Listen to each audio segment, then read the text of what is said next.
Hello, welcome to Thought for the Day. My name is Phil and I'm on team here at church.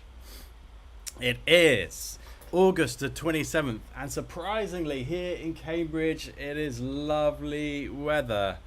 I think we all expected it to take a turn south and not be so nice weather here in the UK, but it is right now. It's hot. It's meant to be up to 25 degrees, I think, today in Cambridge, which is amazing. We are live on Instagram, we are live on YouTube, and we're live on Facebook. Do say hello. We are in a series called Captivated by Heaven, and it's all about, hello Martin, how are you doing on Instagram? It's all about how we can be inspired to live out heaven here and now, not later when we die, when we pass into another thing. It's about here and now, because Jesus in Matthew 6:9 to 13, which some of you might know straight away as the Lord's Prayer, talks about heaven here and heaven later. So we have an opportunity to bring heaven into our lives, into the world where we live now. Do say hello if you're joining us on Facebook, YouTube and Instagram. And I do want to say that this week we will be having a late live with Lee, and it will be Lee's first time doing Thought for the Day. So on Thursday, I believe, he will be doing a late live, so that'll be 9 p.m. that we'll be doing Thought for the Day, which is exciting. I'm more awake at night, and I'm excited for us to mix things up here at Thought for the Day, not just in the morning. Hello, Danya. How are you doing? I hope that you are well. You missed Pastor John yesterday. Well, the thing is, the good thing about watching online is you can catch up, and I do often catch up. I will be catching up with John later because I didn't see his message either. And I'm glad that you're with us, Danielle. And hello, Joe, on Instagram. I hope that you are well. So I'm going to continue today, and our passage today is Luke 12:33 to 34. And it's a well-known passage that talks about heaven. And let me read it to you today. Sell your possessions and give to the needy. Clear, right? Very, very clear.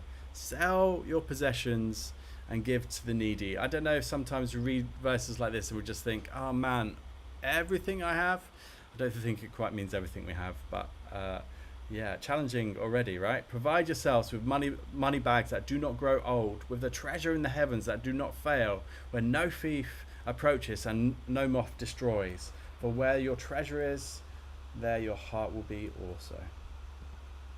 Beautiful verse. And I believe actually the next few months Rob is going to be speaking on this verse, which is cool because it's a really great verse, especially in relation to where your treasure is.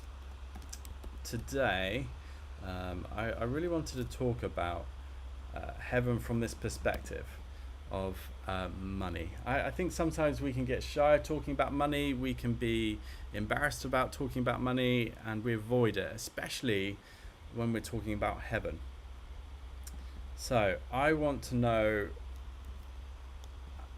in response to that, how much of your life has been focused on making money? Of course we have jobs, some of us have jobs, some of us are working, but I would like to know if it's been a particular aim of yours at some point in your life, if it's been an obsession of some of your life at some point. I'm not just talking about money for the sake of survival, working for the pure pleasure of money. And I have a story to tell you about my son. My son, who is 8, has really turned into someone who really wants to earn lots of money. So he's always trying to work to get more money, and he's cleaning and he's trying desperately, but simply we can't give him more money for the amount of stuff he wants to do, because he just wants to earn all the time, because he has his goal set up on buying this massive Lego set, which is quite expensive, right? £120. And for an 8-year-old, £120 is still quite expensive. And so he's always trying to think of how he can earn money and work out how to earn the most he can. And we simply can't give him more money because we'll just be paying him our paycheck, essentially. Not quite that drastic. But he realizes, and it's taken him a while, that he needs to be sensible with his money, which is great. So Sam on Facebook says, "Zero, you're not materialistic at all." That's wonderful. I wonderfully want to commend that. I grew up quite relatively poor, so I am also not materialistic, but I really know what it's like to not have anything. I remember we didn't have a car as a family until I must have been 17 or 18. So this idea of my dad picking me up or taking me somewhere was really strange for us.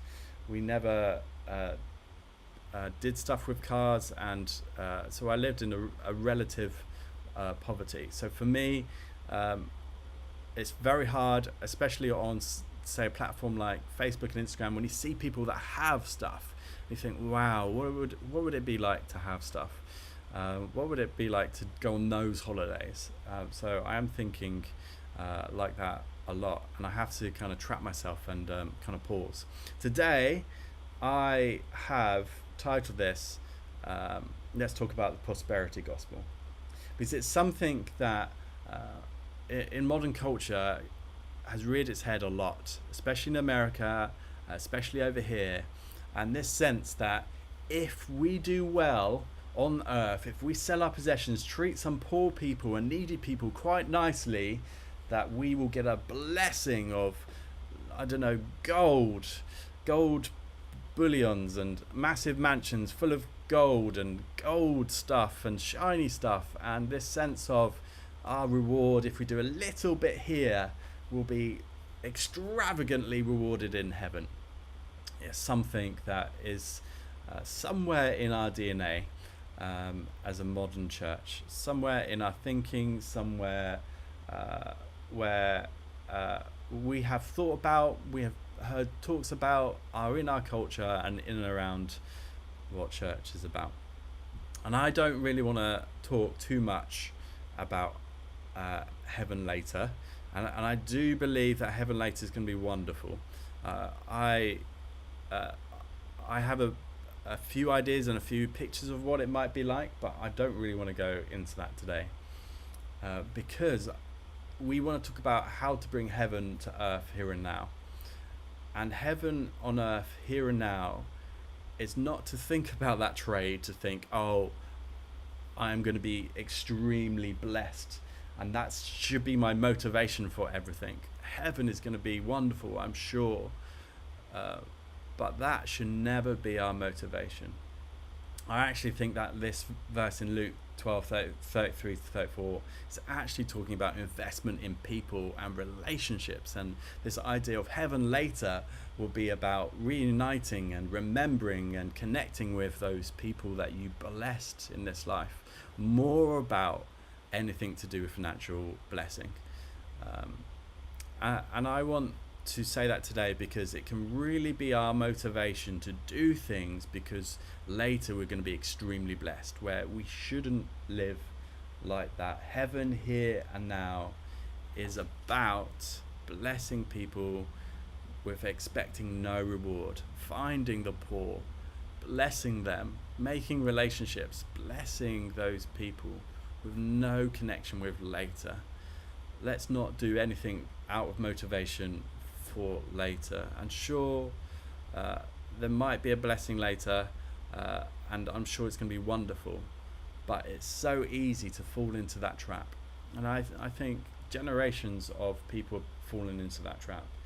Actually, let's go one step further. It'd be so easy to fall into the trap of, culturally, the West is in a massive capitalist mindset, thinking of money. How can I earn more money? How can I generate more money? Money. And we can really think that is, through that lens, what the whole Bible is about and what Jesus is about. And we've got to be really careful to take ourselves out of that lens, out of that, and think, no, we can't be blinded by what's going around in our culture.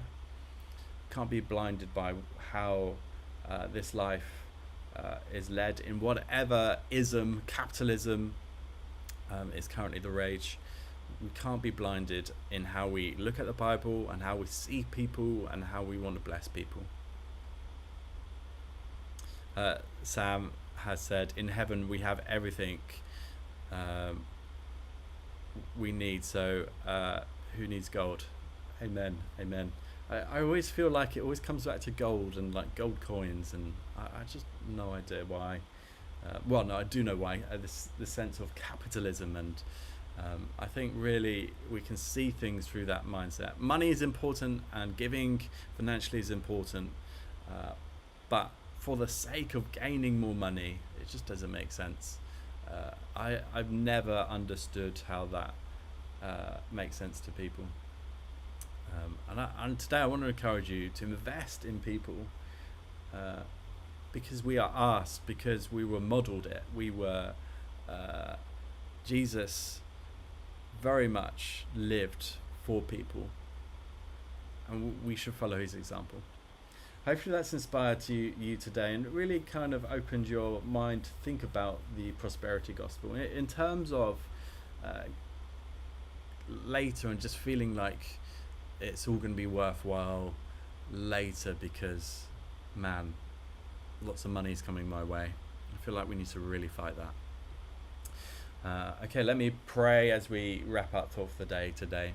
Jesus, thank you so much that there is a heaven later, and so thank you so much that we can be responsible for bringing heaven here and now, whatever that might mean for us. But maybe we think about people. Of course, lots of us here are connected and thinking about people all the time, but maybe we think about people with no sense of reward, no sense of, oh God, are you watching me do this? May we do it in the quiet spaces, in the hidden places, to bless people, to lift people up, especially those who are poor, especially those who are needy, those that don't have friends today, those who are alone today. May we do those things out of love from Jesus for them, and that be our reason alone. Amen. Amen. Hopefully you feel inspired today to really live like that and live like Jesus. I hope you are well, especially if you're watching on Catch Up. It's great that we are here together. If you need prayer for any reason, hey, just ask for prayer. I love to pray for people, and I will see you soon. My computer's being really slow, so stopping is quite difficult. See you soon. Bye bye.